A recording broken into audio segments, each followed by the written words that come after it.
is Moneyline with Lou Dobbs. Good evening. Wall Street today looked east and moved south. Stock prices fell sharply in the wake of the Tokyo market's latest sell-off.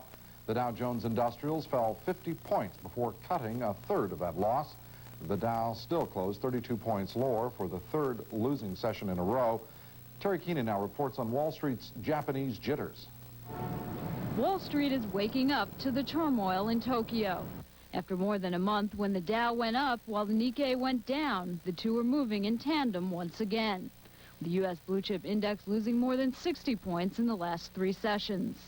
Today, citing jitters about Japan, an already bearish Morgan Stanley lowered its recommended stock weighting to 45%, while Merrill Lynch dropped its position to a post-crash low of 40%. We're seeing roughly about a 15% overvaluation for the S&P 500. Not time to panic, but certainly time to sit up and take notice. Merrill says it's also taking notice of other troubling trends in the global markets, including a tightening of credit by U.S. banks, a rise in short-term interest rates worldwide, and drying up of liquidity in global stock markets. Also putting pressure on the market, moderate selling of U.S. stocks by Japanese investors facing margin calls in the wake of Tokyo's plunge.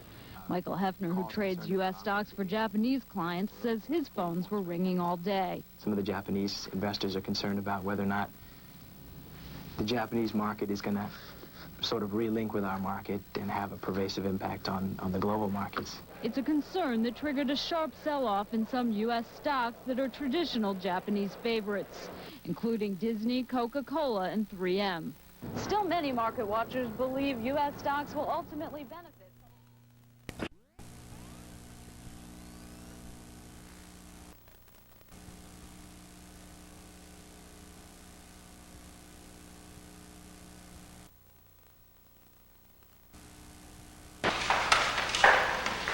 This is a day of joy and celebration as we come together to witness the vows, Michael Heian, as we ask God's blessing upon you today. People have come from near and far to join in this celebration. This is an afternoon and evening of great joy. A couple of years ago, I was listening to the television or watching television, and there was a program where a couple was being interviewed, and the couple were in their 90s, and they were celebrating their 70th wedding anniversary.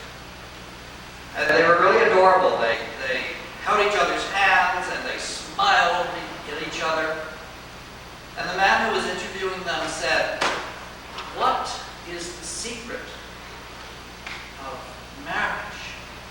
We've been married for 70 years.